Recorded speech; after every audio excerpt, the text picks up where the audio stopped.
ಪುಟ್ಟ ಬೃಂದಾವನ ಅಂತಂದಿಡೋದು, ದೇವ್ರ ಮನೇಲಿ ಇಡೋದು, ಪೂಜೆ ಮಾಡೋದು ರಾಂಗ್, ಇದು ಈ ತರ ಮಾಡಬಾರ್ದು ಅಂತಾನೂ ಕೂಡ ಸ್ವಲ್ಪ ಜನ ಹೇಳಿದ್ದನ್ನ ಕೇಳ್ಪಟ್ಟಿದ್ದೆ. ಅದು ಸರಿನಾ ತಪ್ಪಾ? ನೀವು ಬೇರೆ ಯತಿಗಳ 1000 ವೃಂದಾವನಗಳನ್ನು ನೋಡ್ತೀವಿ, ಆದರೆ ಅದು ಎಲ್ಲದಕ್ಕಿಂತ ವಿಚಿತ್ರ ವಿಲಕ್ಷಣವಾಗಿದ್ದು ರಾಯರ ವೃಂದಾವನ. ಯಾಕೆಂದರೆ ರಾಯರು ತಮ್ಮ ದೇಹ ತ್ಯಾಗ ಮಾಡಿ ಕೂತಂಥ ವ್ಯಕ್ತಿ ಅಲ್ಲ, ಸಶರೀರವಾಗಿ ಅವರು ಆಶ್ರಮ ತಗೊಂಡ ದಿವಸ ಎಷ್ಟು ಚೈತನ್ಯ ಪೂರ್ಣರಾಗಿದ್ದರೋ ಅಷ್ಟೇ ಚೈತನ್ಯ ಪೂರ್ಣರಾಗಿ ಇವತ್ತಿಗೂ ಇರ್ತಕ್ಕಂಥ ವ್ಯಕ್ತಿಯವರು. ಸರಿ ಆಯಿತು, ನಮ್ಮಲ್ಲೂ ಇದೆ, ನಾವು ಸಿಗುತ್ತೆ, ತೊಗೊಂಬರ್ತೀವಿ, ತುಂಬ್ತೀವಿ, ಇಡ್ತೀವಿ ಅಂದರೆ ಆಗಲ್ಲ. ಅದು ಆಗಲ್ಲ. ಯಾಕೆ ಅಂದರೆ ನೋಡಿ, ಅವರಿಗೆ ಯಾವ ಒಂದು ತೂಕದ ಮಡಿ ಕೊಡಬೇಕಾಗತ್ತೆ ಅನ್ನೋದನ್ನು ನಾವು ಊಹೆ ಮಾಡಲಿಕ್ಕೂ ಸಾಧ್ಯ ಇಲ್ಲ. 7 ಲಕ್ಷ ಮಂತ್ರಗಳ ಸಿದ್ಧಿ ಇತ್ತಂತೆ ರಾಯರಿಗೆ. ಅಂಥ ಸಿದ್ಧಿ ಪುರುಷರು ಮುಟ್ಟಿದ ಮಂತ್ರಾಕ್ಷತೆ ನಮ್ಮ ಕೈಯಲ್ಲಿ ಬೀಳತ್ತೆ ಅಂದರೆ ಅನಂತ ಕೋಟಿ ಜನ್ಮದ ಪುಣ್ಯ ಬೇಕು. ಅದೇನು ಪಾತ್ರೆ ಇದೆಯಲ್ಲ, ಆ ಪಾತ್ರೆ ಒಳಗೆ ಇದುವರೆಗೂ ಮಂತ್ರಾಕ್ಷತೆ ಖಾಲಿ ಆಗಕ್ಕೆ ಬಿಟ್ಟಿಲ್ಲ.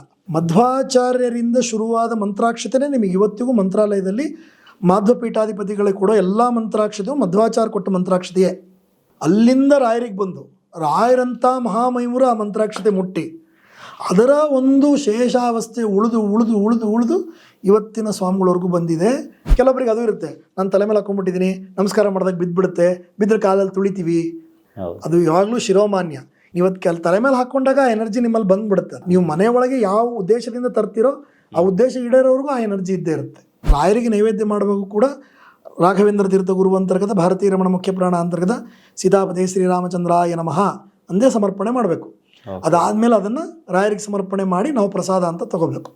ನಿನಗಿಷ್ಟ ಅಂತ ಪಂಚಾಮೃತ ಮಾಡೋದು ಮೂಲ ಅಲ್ಲ, ಆದರೆ ರಾಯರಿಗಿಷ್ಟ ಯಾವ ಥರ ಆ ಥರ ಪಂಚಾಮೃತ ಮಾಡಿ, ಅವಾಗ ಆ ಪಂಚಾಮೃತದ ಜೊತೆ ಅಮೃತನೂ ಕೊಡ್ತಾರೆ ಅವ್ರು ನಿಮಗೆ. ಪ್ರಿಯ ವೀಕ್ಷಕರೇ ನಮಸ್ಕಾರ. ಕಾರ್ಯಕ್ರಮವನ್ನು ನೋಡಿ ಸುಮ್ಮನಾಗಬೇಡಿ, ನಮ್ಮ ವಾಹಿನಿಯನ್ನ ಸಬ್ಸ್ಕ್ರೈಬ್ ಮಾಡ್ಕೊಳ್ಳಿ. ಸಬ್ಸ್ಕ್ರೈಬ್ ಮಾಡಿ ಪ್ಲೀಸ್. ಹಾಯ್ ಹಲೋ ನಮಸ್ಕಾರ ವೀಕ್ಷಕರೇ, ನಾನು ಸಂದೀಪ್ ಶೆಟ್ಟಿ ಹೆಗ್ಗದ್ದೆ. ಇದು ಹೆಗ್ಗದ್ದೆ ಸ್ಟುಡಿಯೋ.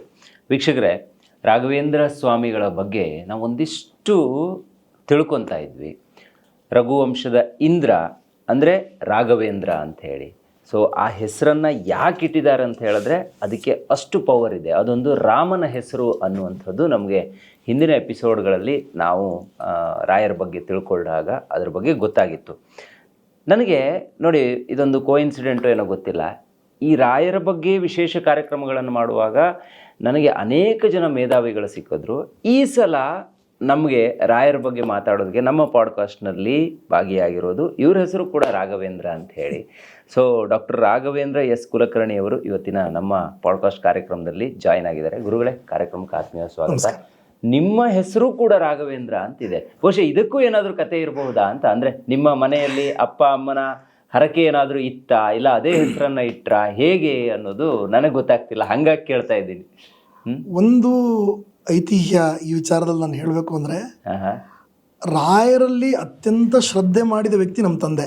ಹಾಗಾಗಿ ಅವರು ತಮಗೆ ಮಗ ಹುಟ್ಟಿದರೆ ರಾಘವೇಂದ್ರ ಅಂತ ಹೆಸರಿಡ್ತೀನಿ ಅಂತ ಅವರು ನನ್ನ ಹೊಟ್ಟೆಲಿದ್ದಾಗೆ ಡಿಸೈಡ್ ಆಗ್ಬಿಟ್ಟಿರುತ್ತೆ. ಆಮೇಲೆ ನಮ್ಮ ತಾಯಿ ಹೇಳೋ ಪ್ರಕಾರ ಅವರು ಗರ್ಭಿಣಿಯಾಗಿದ್ದಾಗ ಜೊತೆಗಿದ್ದಂಥ ನಮ್ಮ ತಂದೆಯವರು ಸ್ವಲ್ಪ ಮಠದ ಸಂಪರ್ಕದಲ್ಲಿ ಇದ್ದವರು. ಯಾಕೆಂದರೆ ಆಗಿನ ಕಾಲದಲ್ಲೆಲ್ಲ ಹಿಂಗಿತ್ತು ಅಂದರೆ, ಮಠಗಳು ಅಂದರೆ ಬೇರೆ ಊರಿನಿಂದ ಬಂದವ್ರಿಗೆ ಆಶ್ರಯ ಕೊಡ್ತಕ್ಕಂಥ ಜಾಗ ಆಗ್ತಿತ್ತು. ಹಂಗೆ ಮಠದಲ್ಲಿ ಇದ್ದಾಗ ಜನ ನೋಡುತ್ತೆ, ನಿನಗೆ ರಾಯರು ಹುಡ್ತಾರಮ್ಮ ಅಂತ ಒಳ್ಳೇದು ಮಾತಾಡ್ಬೇಕಲ್ಲ, ಹಂಗೆ ಅನ್ನೋರಂತೆ. ಹಾಗಾಗಿ ನನ್ನ ಹೆಸರು ಗುರುಸಾರ್ವಭೌಮರ ಒಂದು ಸ್ಮರಣೆ ನಮ್ಮ ತಂದೆ ತಾಯಿಗೆ ಯಾವಾಗಲೂ ಬರಲಿ ಅನ್ನೋ ಕಾರಣಕ್ಕೆ ನನಗಿಟ್ರು. ಇಟ್ಟಿದ್ದೇ ಸೌಭಾಗ್ಯ ಆಗಿ ಪರಿವರ್ತನೆ ಆಯಿತು ನನ್ನ ಲೈಫ್ ಒಳಗೆ. ಅದನ್ನು ನಾನು ಮರೀಲಿಕ್ಕೂ ಯಾವತ್ತೂ ಸಾಧ್ಯ ಇಲ್ಲ. ಆದರೆ ಆ ಯೋಗ ನನಗೆ ಸಿಗಲಿಲ್ಲ. ನನ್ನ ಮಗನಿಗೆ ನಾನು ರಾಘವೇಂದ್ರ ಅಂತ ಹೆಸರಿಡಬೇಕು ಅಂದರೆ ಅದು ನನಗೆ ಸಿಗಲಿಲ್ಲ. ಯಾಕಂದ್ರೆ ನನಗೆ ಇಟ್ಬಿಟ್ಟಿದ್ರು. ಅದಕ್ಕೆ ಸಮಾನಾರ್ಥಕವಾಗಿ ಬರತಕ್ಕಂಥ ಹೆಸರನ್ನು ನಾನು ನನ್ನ ಮಗನಿಗಿಟ್ಟೆ. ಹಾಗಾಗಿ ಈ ರಾಯರು ಅನ್ನೋ ಹೆಸರು, ಈಗ ನೋಡಿ, ನಿಮಗೂ ಕೂಡ ರಾಯರು ಅಂದ ತಕ್ಷಣ ನನ್ನ ಹೆಸರು ಕೇಳಿದಾಗ ನಿಮಗೆ ನೆನಪಾಗಿದ್ದು ರಾಯರೇ. ಇದೇ ಆ ಹೆಸರಿನ ಒಂದು ತೂಕ. ಯಾಕೆಂದರೆ ಅವ್ರ ಗುರುಗಳಾಗಿರ್ತಕ್ಕಂಥ ಸುಧೀಂದ್ರ ತೀರ್ಥರು ರಾಯರು ಅಂತ ತಪಸ್ವಿ ಶಿಷ್ಯನ ಪಡಿಬೇಕಾದ್ರೆ ಅವ್ರಿಗೆ ಎಷ್ಟು ತಪಸ್ಸಿರಬೇಕು ನೀವು ಆಲೋಚನೆ ಮಾಡಿ. ಈಗ ಒಬ್ಬ ವ್ಯಕ್ತಿ ಹಣ್ಣು ತರಲಿಕ್ಕೆ ಹೋಗಿರ್ತಾನೆ, ಅವನು ಅತ್ಯಂತ ಪರಿಪಕ್ವವಾದ ಹಲಸಿನ ಹಣ್ಣಿನ ಎಕ್ಸಾಂಪಲ್ ಕೊಡ್ಬೋದು ಬೇಕಾದ್ರೆ. ಯಾಕಂದರೆ ಹಲಸಿನ ಹಣ್ಣು ಮೇಲ್ ನೋಡ್ದಂಗೆ ಒಳಗಿರಲ್ಲ, ಹೌದಾ? ಹಾಗಾಗಿ ಅವರಷ್ಟು ಪರಿಪಕ್ವವಾದ ಹಣ್ಣು ಆರಿಸಿ ತರ್ತಾನೆ ಆತ ಅಂತಾಯಿತು ಅಂದರೆ, ಒಂದು ಮಾವಿನ ಹಣ್ಣಿನ ಆರಿಸಿ ತರ್ತಾನೆ ಅಂದರೆ ಅವನಿಗೆ ಇನ್ ಡೆಪ್ತ್ ಅದ್ರ ಬಗ್ಗೆ ನಾಲೆಡ್ಜ್ ಇರಬೇಕು. ಅವಾಗೇ ತರಕ್ಕೆ ಸಾಧ್ಯ. ಮತ್ತು ಹಣ್ಣಿನ ಪೂರ್ವಾಪರ ಆಲೋಚನೆ, ಅದರ ಬೆನಿಫಿಟ್ಸು, ಅದರ ಎಕ್ಸ್ಟೆನ್ಷನ್ ಎಲ್ಲ ಗೊತ್ತಿರಬೇಕು. ಅಷ್ಟು ದೂರದೃಷ್ಟಿ ಇದ್ದಂಥ ಮಹನೀಯರು ಸುಧೀಂದ್ರ ತೀರ್ಥರು. ಅವರು ಇವರನ್ನು ತಮ್ಮ ಉತ್ತರಾಧಿಕಾರಿಗಳಾಗಿ ಅವ್ರನ್ನ ಚಾಯ್ಸ್ ಮಾಡ್ತಾರೆ. ಹೌದು. ಆಯಿತಾ? ಅವರ ಆಲೋಚನೆ ಮಾಡಿ ಇಟ್ಟಂಥ ಹೆಸರು ರಾಘವೇಂದ್ರ ಅಂತ ಯಾಕೆ ಅವ್ರಿಗೆ ಕೊಟ್ಟರು ಅಂತಂದರೆ, ನೀವು ಹೇಳದಂಗೆ ರಘುವಂಶಕ್ಕೆ ಇಂದ್ರ ಸದೃಶನಾಗಿ ಬಂದಂಥ ವ್ಯಕ್ತಿ. ಯಾಕಂದ್ರೆ ನೋಡಿ, ರಘು ಮಹಾರಾಜನಿಂದ ಶುರುವಾದ ವಂಶ ರಘುವಂಶ ಅನ್ನೋದನ್ನು ನಾವೆಲ್ಲ ಕಡೆ ನೋಡ್ತೀವಿ. ಆದರೆ ಆ ವಂಶದ ಕೀರ್ತಿ ಪತಾಕೆ ಎಬ್ಬಿಸಿದ್ದು ಸಾಕ್ಷಾತ್ ಭಗವಂತ ಅಲ್ಲಿ ಅವತಾರ ಮಾಡಿದಾಗ. ಹೌದಾ? ಹಂಗೆ ಈ ಮಠದ ಪರಂಪರೆಯೊಳಗೆ ಸಾಕ್ಷಾತ್ ಪ್ರಹ್ಲಾದರಾಜರು ಆ ಸದೃಶದಲ್ಲಿ ಇಲ್ಲಿ ಬಂದರು. ಪ್ರಹ್ಲಾದರಾಜರು ರಾಘವೇಂದ್ರ ಸ್ವಾಮಿಗಳಾಗಿ ಬಂದರು. ಅದನ್ನು ಈ ಒಂದು ದೃಷ್ಟಾಂತ ಹೇಗೆ ರಘುವಂಶಕ್ಕೆ ಇಂದ್ರ ಸದೃಶನಾಗಿ ಭಗವಂತನೇ ಅವತಾರ ಮಾಡಿದ್ನೋ, ಹಾಗೆ ಆ ಭಗವಂತ ಕೂತುಪೀಠ ಇದು. ಹಂಸನಾಮಕ ಪರಮಾತ್ಮನೇ ಈ ಯತಿ ಪರಂಪರೆಯನ್ನು ಸೃಷ್ಟಿ ಮಾಡಿ ಕೈವಲ್ಯ ತೀರ್ಥರು, ಜ್ಞಾನೇಶರು, ಎಲ್ಲ ಯತಿಗಳು ಬಂದು, ಅಚ್ಯುತ ಪ್ರೇಕ್ಷಾಚಾರ್ಯರು, ನರಹರಿ ಮಧ್ವಾಚಾರ್ಯರು, ಪದ್ಮನಾಭ ತೀರ್ಥರು, ಅವರಾದ ಚತುರ್ಯತಿಗಳು, ಜಯತೀರ್ಥರು, ವಿಭುಧೇಂದ್ರ ತೀರ್ಥರು, ಇವರೆಲ್ಲ ಮಹಾ ತಪಸ್ವಿಗಳು ಬಂದ ಒಂದು ವಂಶವನ್ನು ಉದ್ಧಾರ ಮಾಡೋಕ್ಕೆ ರಾಯರು ಅಂದರೆ ವೆಂಕಟನಾಥರು ಬಂದಾಗ ಇವ್ರ ಯೋಗ್ಯತೆ ಏನು ಅನ್ನೋದು ಸುಧೀಂದ್ರ ತೀರ್ಥರಿಗೆ ಗೊತ್ತಿತ್ತು. ಹಾಗಾಗಿ ಹೇಗೆ ರಘುವಂಶಕ್ಕೆ ಕೀರ್ತಿ ಪತಾಕೆಯಾಗಿ ಭಗವಂತ ಅವತಾರ ಮಾಡಿ ಬಂದೋ, ನಮ್ಮ ಈ ಪರಂಪರೆಗೆ ಇಂದ್ರರು ನೀವು. ರಘು ಅಂದರೆ ರಾಮದೇವರನ್ನ ಪೂಜೆ ಮಾಡ್ತಕ್ಕಂಥ ಪರಂಪರೆಗೆ ನೀವು ಇಂದ್ರರು. ಆ ಕಾರಣಕ್ಕೆ ರಾಘವೇಂದ್ರ ಅಂತ ಅನುವೃತ್ತವಾಗಿ ಕೊಟ್ಟರು. ಅದು ಸಂಪೂರ್ಣವಾಗಿ ಸಾಕಾರ ಆಗೋಗಿದೆ ಆ ಹೆಸರು. ಎರಡನೇದು, ದಾಸರು ಒಂದು ಹಾಡಲ್ಲಿ ಹೇಳ್ತಾರೆ, ರಾಘವೇಂದ್ರ ಅನ್ನೋ ಶಬ್ದಕ್ಕೆ ಅರ್ಥ ಏನು ಅಂದರೆ, ಅನ್ನೇ ರಾಶಿ ದೋಷಗಳೆಲ್ಲ ದಹಿಸುವ. ಇಡೀ ರಾಘವೇಂದ್ರ ಅನ್ನೋ ಶಬ್ದಕ್ಕೆ ಒಂದೊಂದೊಂದೊಂದು ಅಕ್ಷರಕ್ಕೆ ಏನೇನು ಹೆಸರಿದೆ. ಅನ್ನೋ ಶಬ್ದದಿಂದ ನೀವು ಎಲ್ಲರಿಗೂ ಇಚ್ಛಿತ ಕಾಮನೆಗಳನ್ನು ಕೊಡ್ತೀರಾ.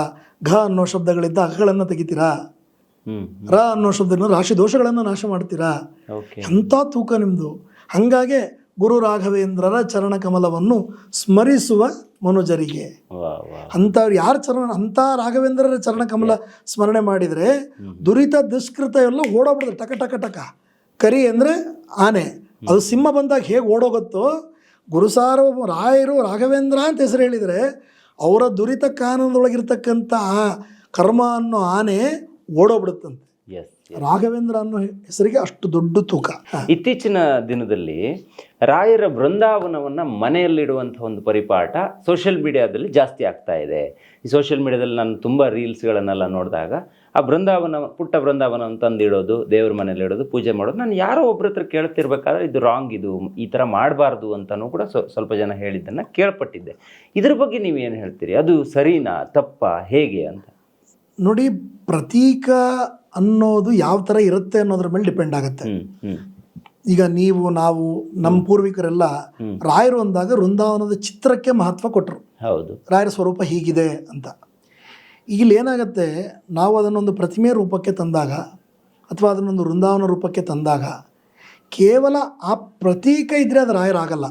ನಾನು ಹೇಳಿದ್ನಲ್ಲ ನಿಮಗೆ ಮೃತ್ತಿಕೆ ವಿಚಾರ, ಆ ಒಂದು ಮೃತ್ತಿಕಾ ಸನ್ನಿಧಾನ ಆ ವೃಂದಾವನದೊಳಗೆ ತುಂಬಿಸಿದಾಗ ಮಾತ್ರ ಅದು ಸನ್ನಿಧಾನ ಬರುತ್ತೆ. ಆಯ್ತಾ? ನಿಮಗೆ ನಾನು ಬೇಸದಿಂದ ಹೇಳ್ಕೊತಾ ಬರ್ತೀನಿ. ಅವಾಗ ಅದು ರಾಯರ ಪ್ರತೀಕ ಆಗತ್ತೆ, ರಾಯರ ಸನ್ನಿಧಾನ ಶಕ್ತಿ ಸಂಚಯ ಇರುತ್ತೆ. ಸರಿ ಆಯಿತು, ನಮ್ಮಲ್ಲೂ ಇದೆ, ನಾವು ಸಿಗುತ್ತೆ, ತೊಗೊಂಬರ್ತೀವಿ, ತುಂಬ್ತೀವಿ, ಇಡ್ತೀವಿ ಅಂದರೆ ಆಗಲ್ಲ. ಅದು ಆಗಲ್ಲ. ಯಾಕೆ ಅಂದರೆ ನೋಡಿ, ನೀವು ಬೇರೆ ಯತಿಗಳ 1000 ವೃಂದಾವನಗಳನ್ನು ನೋಡ್ತೀವಿ, ಆದರೆ ಅದೆಲ್ಲದಕ್ಕಿಂತ ವಿಚಿತ್ರ ವಿಲಕ್ಷಣವಾಗಿದ್ದು ರಾಯರ ವೃಂದಾವನ. ಯಾಕೆಂದರೆ ರಾಯರು ತಮ್ಮ ದೇಹ ತ್ಯಾಗ ಮಾಡಿ ಕೂತಂಥ ವ್ಯಕ್ತಿ ಅಲ್ಲ. ಸಶರೀರವಾಗಿ ಅವರು ಆಶ್ರಮ ತಗೊಂಡ ದಿವಸ ಎಷ್ಟು ಚೈತನ್ಯ ಪೂರ್ಣರಾಗಿದ್ದರೋ ಅಷ್ಟೇ ಚೈತನ್ಯ ಪೂರ್ಣರಾಗಿ ಇವತ್ತಿಗೂ ಇರ್ತಕ್ಕಂಥ ವ್ಯಕ್ತಿಯವರು. ಅವರು ಪ್ರತಿನಿತ್ಯ ಒಳಗಡೆ ಕೂತು ತಾವು ಮಾಡ್ತಕ್ಕಂಥ ಧ್ಯಾನ, ಪೂಜೆ, ಉಪಾಸನ, ಜಪಾದಿಗಳನ್ನು ಅವ್ರು ನಿರಂತರ ಮಾಡ್ತಿರ್ತಾರೆ. ಅವರಿಗೆ ಯಾವ ಒಂದು ತೂಕದ ಮಡಿ ಕೊಡಬೇಕಾಗತ್ತೆ ಅನ್ನೋದನ್ನು ನಾವು ಊಹೆ ಮಾಡಲಿಕ್ಕೂ ಸಾಧ್ಯ ಇಲ್ಲ. ಯಾಕಂದರೆ ನಮ್ಮಲ್ಲಿ ಯತಿ ಪರಂಪರೆಯ ಒಳಗೆ ಮಡಿ ಅನ್ನೋದು ಬಹಳ ಇಂಪಾರ್ಟೆಂಟು. ಮಡಿ ಅಂದರೆ ಶುದ್ಧಿ. ಯಾಕಂದರೆ ಒಂದು ಮಂತ್ರ ಬರುತ್ತೆ, ಅಂದರೆ ದಿವಸ ಹೇಳತಕ್ಕಂಥ ಒಂದು ಶ್ಲೋಕ, ಹಸ್ತೋದಕ ಅಂತ ಯತಿಗಳಿಗೆ ಊಟಕ್ಕೆ ಹಾಕ್ತಕ್ಕಂಥ ಒಂದು ಪ್ರಕ್ರಿಯೆ ಅದು. ಅದರೊಳಗೆ ಅವರು ಆ ಯತಿಗಳಿಗೆ ಹಸ್ತೋದಕ ಕೊಟ್ಟರೆ ಏನಾಗತ್ತೆ ಅನ್ನೋ ವಿಚಾರ ಹೇಳ್ತಾರೆ. ವಾನಪ್ರಸ್ಥೆ ಶತಗುಣಂ ಯತೌ ದತ್ತಂ ಅನಂತಕಂ. ನೀವು ಒಬ್ಬ ವಾನಪ್ರಸ್ಥಾಶ್ರಮಿಗೆ ಊಟಕ್ಕೆ ಹಾಕಿದರೆ 100 ಪಟ್ಟು ಫಲ ಸಿಗತ್ತಂತೆ. ಆದರೆ ಒಬ್ಬ ಯತಿಗೆ ಊಟಕ್ಕೆ ಹಾಕಿದರೆ ಅನಂತ ಪಟ್ಟು ಫಲ ಸಿಗತ್ತಂತೆ. ಅದು ಪೂರ್ತಿ ಶ್ಲೋಕನೇ ಇದೆ. ಯತಿ ಹಸ್ತೆ ಜಲಂ ದದ್ಯಾತ್ ಭೈಕ್ಷಂ ದದ್ಯಾತ್ ಪುನರ್ಜಲಂ ತದನ್ನಂ ಋಣಾತುಲ್ಯಂ ತಜ್ಜಲಂ ಸಾಗರೋಪಮಂ. ಆ ಒಂದೊಂದು ಕಾಳು ಅನ್ನಕ್ಕೂ ಋಣ ಅನ್ನೋದು ತೂಕಕ್ಕೆ ಹಾಕಕ್ಕಾಗಲ್ಲಂತೆ. ಒಂದು ಹನಿ ನೀರಿಗೆ ಸಾಗರದಷ್ಟು ನೀರು ಕೊಟ್ಟು ಪುಣ್ಯ ಬರುತ್ತಂತೆ. ವಟೌತು ಸಮದತ್ತಂ ಸ್ಯಾತ್ ಗೃಹಸ್ಥೆ ದ್ವಿಗುಣಂ ಭವೇತ್ ವಾನಪ್ರಸ್ಥೆ ಶತಗುಣಂ ಯತೌ ದತ್ತಂ ಅನಂತಕಂ. ಒಬ್ಬ ಒಟ್ಟು ಅಂದರೆ ಬ್ರಹ್ಮಚಾರಿಗೆ ಕೊಟ್ಟರೆ ಒಬ್ಬನಿಗೆ ಊಟಕ್ಕೆ ಹಾಕಿದ ಫಲ ಬರುತ್ತಂತೆ, ಇಬ್ಬರಿಗೆ ಊಟಕ್ಕೆ ಹಾಕಿದ ಫಲ ಗೃಹಸ್ಥಾಶ್ರಮಿಗೆ ಊಟಕ್ಕೆ ಹಾಕ್ದಕ್ಕೆ ಬರುತ್ತಂತೆ, 100 ಜನಕ್ಕೆ ಊಟಕ್ಕೆ ಹಾಕಿದ ಪುಣ್ಯ ವಾನಪ್ರಸ್ಥಿಗೆ ಕೊಟ್ಟಾಗ ಬರುತ್ತಂತೆ. ಅನ್ನ ಮತ್ತು ನೀರನ್ನು ಅಂದರೆ ಊಟಕ್ಕೆ ಹಾಕಿದರೆ ಯತೌ ದತ್ತಂ ಅನಂತಕಂ. ಒಬ್ಬ ಯತಿಗೆ, ಒಬ್ಬ ಸನ್ಯಾಸಿಗೆ ಅದನ್ನು ನೀವು ಕೊಟ್ಟರೆ ಅನಂತ ಫಲ ಬರುತ್ತಂತೆ. ಯಾಕೆ ಅಂದರೆ ಸರ್ವರ ಕರ್ಮಗಳನ್ನು ದಹಿಸ್ತಕ್ಕಂಥ ಶಕ್ತಿ ಇರತಕ್ಕಂಥದ್ದು ಯತ್ಯಾಶ್ರಮಕ್ಕೆ. ಯಾಕಂದರೆ ಅವರಲ್ಲಿ ಓಜಸ್ಕಾಮ ಅನ್ನೋದು ಬಿಟ್ಟರೆ ಬೇರೆ ಏನೂ ಇರಲ್ಲ. ನಾನು ಭಗವಂತನನ್ನು ಹೊಂದಬೇಕು, ಭಗವಂತ ನನಗೆ ಕೊಟ್ಟಂಥ ಕರ್ಮಗಳನ್ನು ನಾನು ಪಾಲಿಸಬೇಕು, ಪ್ರತಿಯೊಬ್ಬರನ್ನು ಭಗವದ್ ಮಾರ್ಗಕ್ಕೆ ತರಬೇಕು, ಪ್ರತಿಯೊಬ್ಬರಲ್ಲಿ ಇರತಕ್ಕಂಥ ದುಷ್ಮ ಕರ್ಮಗಳ ನಾಶ ಮಾಡಬೇಕು. ಇದೆಲ್ಲ ವೇದ ವಿಹಿತವಾಗೇ ಆಗಬೇಕು ಅನ್ನೋ ಪ್ರೋಟೋಕಾಲಲ್ಲಿ ಯತಿಗಳಿರ್ತಾರೆ. ಹಾಗಾಗಿ ಆ ಯತಿಗಳು ತಮ್ಮ ಮಡಿಯನ್ನು ಭಾಳ ಕಾಪಾಡ್ತಾರೆ.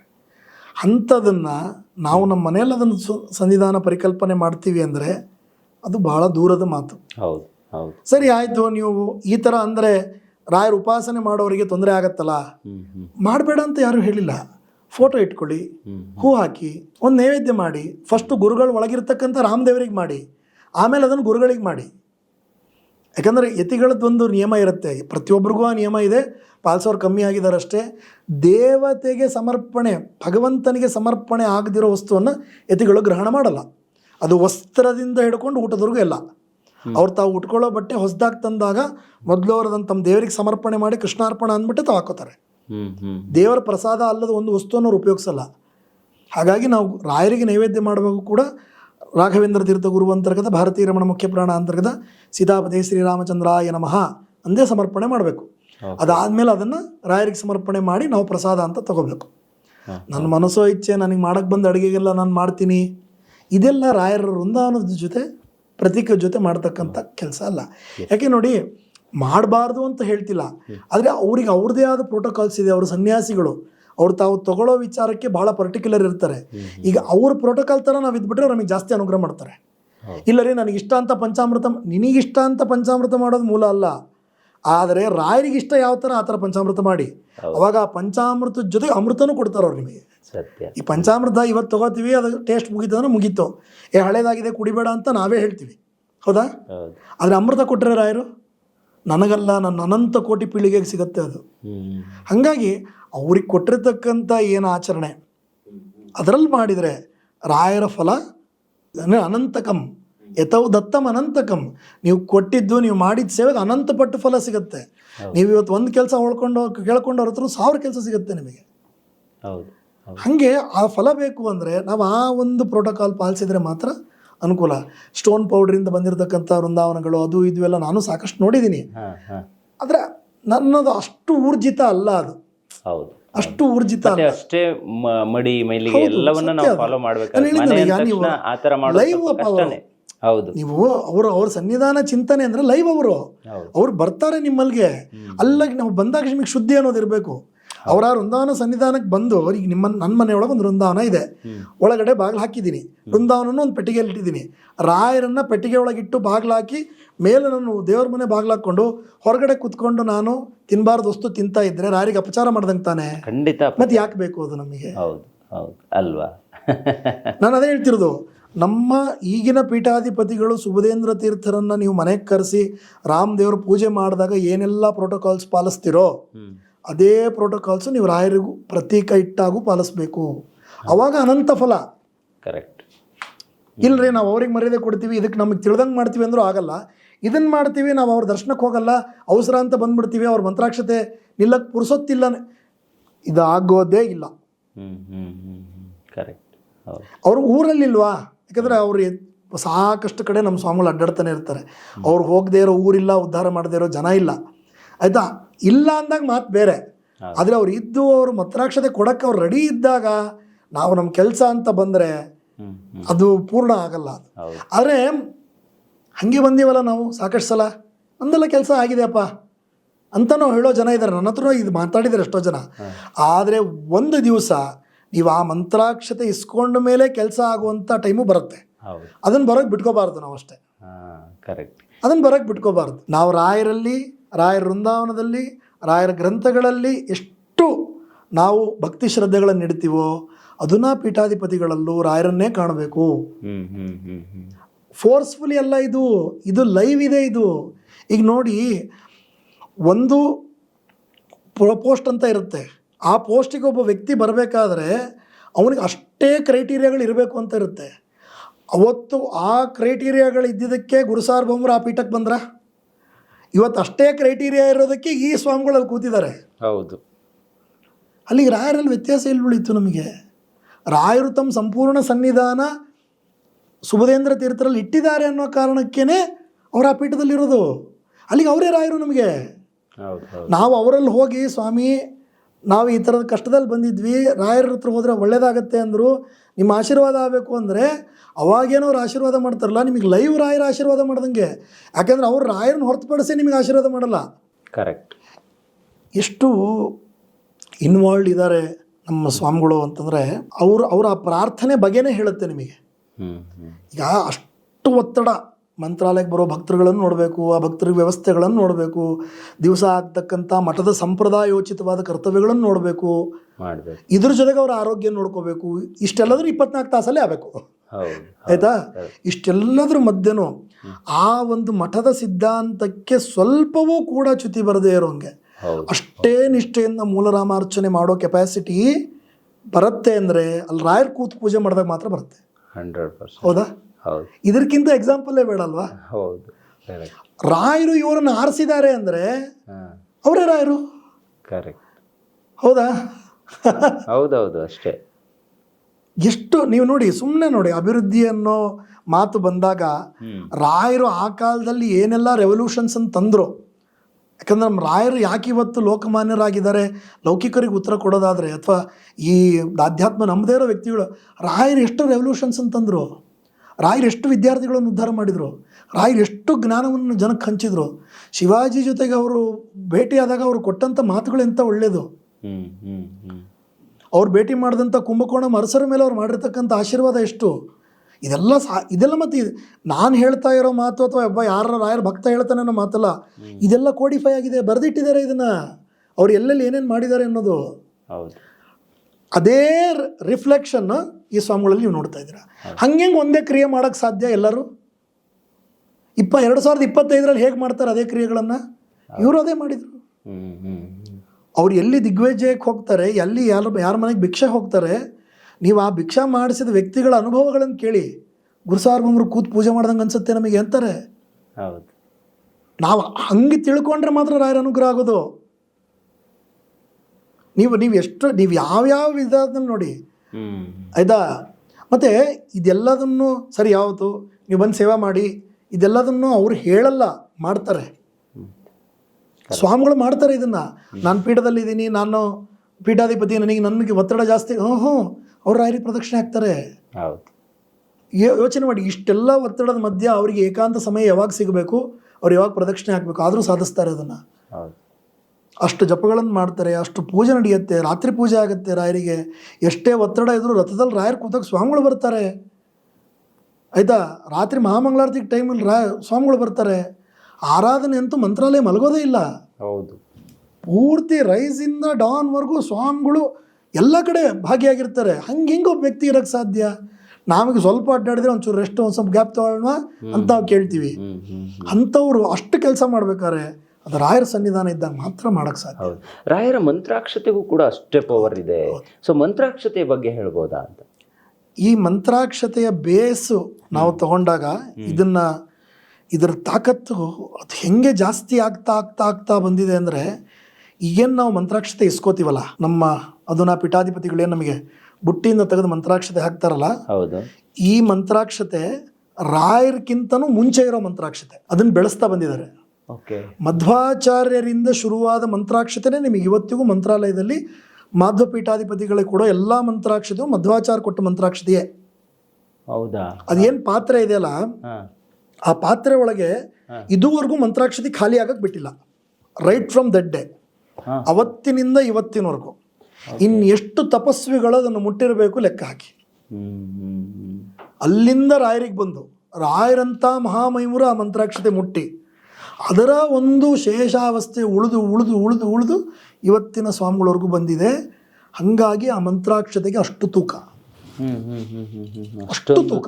ಹೌದು, ಇದು ಹೇಳಿದ್ನಲ್ಲ, ಇದು ಮಧ್ವಾಚಾರ್ಯ ಕಾಲದಿಂದ ಇಲ್ಲಿವರೆಗೂ ಅದೇ ಮಂತ್ರಾಕ್ಷತೆ ಕ್ಯಾರಿ ಓವರ್ ಆಗಿ ಬಂದಿರೋದು. ಹೇಳಿದ್ನಲ್ಲ, ಇದೆಲ್ಲ ವಿಚಾರ ಇದನ್ನು ನಾವು ಹತ್ತಿರದಲ್ಲಿ ಹೋಗಿ ಮಂತ್ರಾಲಯನ ಸಂದರ್ಶನ ಮಾಡಿದರೆ ಮಾತ್ರ ಗೊತ್ತಾಗುವಂಥದ್ದು. ಅದೇ ಮಂತ್ರಾಕ್ಷತೆ ಬುಟ್ಟಿ ಮಂತ್ರಾಕ್ಷತೆ ತೆಗೆದು ಸ್ವಾಮಿಗಳು ಸ್ವತಃ ತಾವು ತಲೆ ಮೇಲೆ ಹಾಕೋತಾರೆ. ಕರೆಕ್ಟ್. ಅವ್ರು ಕೊಡೋರು ಮಾತ್ರ ರೀ, ಅವ್ರು ಹಾಕೊಂಡಿದ್ದು ನಾವು ನೋಡಿಲ್ಲ ಅಂತ ಕೆಲವರು ಕುಹಕಿಗಳು ಮಾತಾಡೋದನ್ನು ನಾನು ಕೇಳಿಸ್ಕೊಂಡಿದ್ದೀನಿ. ಸ್ವತಃ ಅವರು ಹಾಕೋತಾರೆ, ದಿವಸ ತಲೆ ಮೇಲೆ ಹಾಕೋತಾರೆ. ಹೌದಪ್ಪ. ಅಂದರೆ ಅಷ್ಟು ಶ್ರದ್ಧೆ ಅವರ ಒಂದು ಆ ವಂಶದ ಮೇಲೆ, ಅಂದ್ರೆ ಆ ಯತಿ ಪರಂಪರೆ ಮೇಲೆ ಅಷ್ಟು ಶ್ರದ್ಧೆ. ಅದು ಒಂದು ನೀವು ಹೇಳಿದ ಮಾತಿಗೆ ಕೇಳ್ತಾ ಇದ್ದೀನಿ. ಈಗ ಮಂತ್ರಾಕ್ಷತೆಯನ್ನು ನಾವು ತಗೊಂಡ್ವಿ, ಆ ಮಂತ್ರಾಕ್ಷತೆನ ಏನು ಮಾಡಬೇಕು? ತಲೆ ಮೇಲೆ ಹಾಕೋಬೇಕಾ ಅಥವಾ ತಗೊಂಡು ಬರಬೇಕಾ? ತಂದರೆ ಅದು ಎಷ್ಟು ದಿನ ಇರುತ್ತೆ? ಇಟ್ಕೋಬೇಕಾ? ಎಲ್ಲಿ ಇಟ್ಕೋಬೇಕು? ಅದ್ರ ಬಗ್ಗೆ ಒಂದು ಮಾಹಿತಿ ಕೊಡ್ಬೋದಾ? ಅಂದರೆ ನೀವು ಕೇಳಿದ ನಿಜವಾಗ್ಲೂ ಒಳ್ಳೆ ಪ್ರಶ್ನೆ ಅದು. ಯಾಕಂದರೆ ನಾವು ಮಠಗಳಲ್ಲಿ ಇದ್ದಾಗ, ಬೇರೆ ಕಡೆ ಇದ್ದಾಗ, ಸ್ವಾಮಿಗಳ ಹತ್ರ ಮಂತ್ರಾಕ್ಷತೆ ಇಸ್ಕೊಳ್ಳುವಾಗ ಕೆಲವೊಬ್ರು ಆ ಮಂತ್ರಾಕ್ಷತೆ ಜೊತೆ ನಡ್ಕೊಳ್ತಕ್ಕಂಥ ರೀತಿಯನ್ನು ಗಮನಿಸಿದ್ದೀನಿ ನಾನು. ನಿಮ್ಮ ಮಾಧ್ಯಮದ ಮುಖಾಂತರ ಇದು ನಿಜವಾಗ್ಲೂ ಒಳ್ಳೆ ಪ್ರಶ್ನೆ. ಯಾಕಂದರೆ ಮಂತ್ರಾಕ್ಷತೆ ಅನ್ನೋದು ನೋಡಿ, ಅದು ಅಕ್ಷತೆ ಅಲ್ಲ. ಈಗ ನಾವೇನು ಹೇಳ್ತೀವಿ ಪೂಜೆ ಕೊಡುವಾಗ ಅಕ್ಷತಾಂ ಸಮರ್ಪಯಾಮಿ ಅಂತ ಹೇಳ್ತೀವಿ, ಮಂತ್ರಾಕ್ಷತಾಂ ಸಮರ್ಪಯಾಮಿ ಅಂತ ಹೇಳಲ್ಲ ನಾವು. ಆದರೆ ಅದು ಯತಿಗಳ ಕೈಯಿಂದ ಬರುವಾಗ ಅದು ಮಂತ್ರ ತುಲ್ಯವಾಗಿ ಬರುತ್ತೆ. ಅವರು ಜಪ ಮಾಡಿರ್ತಕ್ಕಂಥ ಅಷ್ಟು ಮಂತ್ರಗಳ ಒಂದು ಸಿದ್ಧಿಯ ಕೈಯಿಂದ ಅವ್ರ ಬಾಯಿಂದ ಒಳ್ಳೇದಾಗಲಿ, ರಾಯರು ಕಾಪಾಡ್ತಾರೆ, ರಾಯರಿದ್ದಾರೆ, ದೇವರ ಅನುಗ್ರಹ ಮಾಡ್ತಾನೆ, ಚೆನ್ನಾಗಾಗಲಿ, ಹಿಂಗೆ ಹೇಳ್ಕೊಡೋ ಮಂತ್ರಾಕ್ಷತೆ ತೂಕನೇ ಬೇರೆ. ಆ ಮಂತ್ರಾಕ್ಷತೆಯನ್ನು ನೀವು ಯಾವ ಕಾಮನೆಯಿಂದ ಇಸ್ಕೊಂಡಿರ್ತೀವಿ. ಕೆಲವೊಬ್ರು ಕೇಳ್ತಾರೆ, ಸ್ವಾಮಿ ನನಗೆ ಒಳ್ಳೆ ಜ್ಞಾನ ಬರಲಿ ಅಂತ ಕೇಳ್ತಾರೆ, ಒಳ್ಳೆ ಪುತ್ರ ಸಂತಾನ ಆಗಲಿ ಅಂತ ಕೇಳ್ತಾರೆ, ನಾನು ವೃತ್ತಿಯಲ್ಲಿದ್ದೀನಿ, ವೃತ್ತಿಯಲ್ಲಿ ಅಭಿವೃದ್ಧಿ ಸಿಗಲಿ ಅಂತ ಕೇಳ್ತಾರೆ, ಮಕ್ಕಳಾಗಲಿ, ಮದುವೆ ಆಗಲಿ, ಅವ್ರವರು ಇರುತ್ತೆ. ಅದನ್ನು ತಂದು ನೀವು ಆ ವೃತ್ತಿ ಅಥವಾ ಒಂದು ಏನು ಒಂದು ಗುರಿ ಇಟ್ಕೊಂಡಿರ್ತಿರಲ್ಲ, ಅದು ಸಾಕಾರ ಆಗೋವರೆಗೂ ಅದನ್ನು ದಿವಸ ತಲೆಗೆ ಮುಟ್ಟಿಸ್ಕೊಂಡ್ರೆ ಸಾಕು. ಯಾಕಂದ್ರೆ ಕೆಲವೊಬ್ರಿಗೆ ಇರುತ್ತೆ, ಹಾಕೊಂಡ್ರೆ ಖಾಲಿ ಆಗುತ್ತಲ್ಲ ಸ್ವಾಮಿ ಅಂತ ಕೇಳ್ತಾರೆ. ನನ್ನ ಹತ್ರ ಕೇಳಿದ್ದಾರೆ ಭಾಳ ಜನ. ನೀವು ಮುಟ್ಟಿಸಿ, ಆದರೆ ಭಾವನೆ ಇರಬೇಕು. ಗುರುಗಳು ಕೊಟ್ಟ ಮಂತ್ರಾಕ್ಷತೆ ಒಲಿಯತ್ತೆ. ನಾನು ಕೊಟ್ಟರು ಹಿಂಗೆ ತಲೆ ಮೇಲೆ ಹಾಕೊಂಡೆ ಇದು ವರ್ಕ್ ಆಗಲ್ಲ. ಯಾವಾಗಲೂ ಅಷ್ಟೇ ಅಲ್ವಾ, ಯದ್ಭಾವಂ ತದ್ಭವತಿ. ಸೈನ್ಸು ಕೂಡ ಅದು ಹೇಳುತ್ತೆ, ನೀನು ಏನು ತಲೆಯಲ್ಲಿ ಇಟ್ಕೊಂಡು ಮ್ಯಾನಿಫೆಸ್ಟ್ ಅಫರ್ಮೇಷನ್ ಮಾಡ್ತೀವೋ ಅದು ನಿನಗೆ ಒಲಿಯತ್ತೆ ಅಂತಂದು. ಅದೇ ಬೇಕಾಗಿರೋದು. ಅವ್ರು ಕೊಡೋ ಮಂತ್ರಾಕ್ಷತೆಗೆ ನೀವು ಎಷ್ಟು ತೂಕ ಇರುತ್ತೆ ಅಂದರೆ, ಅದರಲ್ಲಿ ಹೇಳಿದ್ನಲ್ಲ, ಫಸ್ಟು ಮಧ್ವಾಚಾರ್ಯರಿಂದ ಬಂದ ಪರಂಪರೆಯ ಮಂತ್ರಾಕ್ಷತೆ, ಎರಡನೇದು ರಾಯರು ಮುಟ್ಟಿರ್ತಕ್ಕಂಥ ಮಂತ್ರಾಕ್ಷತೆಗಳು. ಆಯ್ತಾ, ರಾಯರ ಒಂದು ಜೀವನ ಚರಿತ್ರೆ ವಿಚಾರ, 7 ಲಕ್ಷ ಮಂತ್ರಗಳ ಸಿದ್ಧಿ ಇತ್ತಂತೆ ರಾಯರಿಗೆ. ನಾವೆಲ್ಲ ಎಲ್ಲಿದ್ದೀವಿ ಲೆಕ್ಕ ಹಾಕಿ ನೀವು. ಅಂಥ ಸಿದ್ಧಿ ಪುರುಷರು ಮುಟ್ಟಿದ ಮಂತ್ರಾಕ್ಷತೆ ನಮ್ಮ ಕೈಯಲ್ಲಿ ಬೀಳತ್ತೆ ಅಂದರೆ ಅನಂತ ಕೋಟಿ ಜನ್ಮದ ಪುಣ್ಯ ಬೇಕು. ಹೌದು, ಅದು ಆ ಪೀಠಾಧಿಪತಿಗಳೇ ಕೊಡ್ತಾರೆ ಅಂದರೆ ಇನ್ನೂ ಪುಣ್ಯ ಬೇಕು. ಹೌದಾ? Correct. Right thing from a right person gives a right result. ಹೌದಾ? ಹಂಗಾಗಿ ಆ ಮಂತ್ರಾಕ್ಷತೆಗೆ ಅಷ್ಟು ತೂಕ. ಅದನ್ನು ತೊಗೊಂಬನ್ನಿ, ಪ್ರಿಸರ್ವ್ ಮಾಡ್ಕೊಳ್ಳಿ. ಅದ್ರ ಯಾವ ಕಾರಣಕ್ಕೂ ಬಾಯಲ್ಲಿ ಹಾಕೊಳ್ಳೋದು ಅದೆಲ್ಲ ಮಾಡಬಾರ್ದು. ಅದು ಯಾವಾಗಲೂ ಶಿರೋಮಾನ್ಯ. ಕೆಲವೊಬ್ಬರಿಗೆ ಅದು ಇರುತ್ತೆ, ನಾನು ತಲೆ ಮೇಲೆ ಹಾಕೊಂಡ್ಬಿಟ್ಟಿದ್ದೀನಿ, ನಮಸ್ಕಾರ ಮಾಡಿದಾಗ ಬಿದ್ದುಬಿಡುತ್ತೆ, ಬಿದ್ದರೆ ಕಾಲಲ್ಲಿ ತುಳಿತೀವಿ, ಹಾಗೆಲ್ಲ ಇರಲ್ಲ. ನೀವತ್ತು ತಲೆ ಮೇಲೆ ಹಾಕ್ಕೊಂಡಾಗ ಎನರ್ಜಿ ನಿಮ್ಮಲ್ಲಿ ಬಂದ್ಬಿಡುತ್ತೆ. ಅದು ಆಯಿತಾ? ನೀವು ಮನೆ ಒಳಗೆ ಯಾವ ಉದ್ದೇಶದಿಂದ ತರ್ತೀರೋ ಆ ಉದ್ದೇಶ ಇಲ್ಲದೆ ಇರೋರ್ಗೂ ಆ ಎನರ್ಜಿ ಇದ್ದೇ ಇರುತ್ತೆ.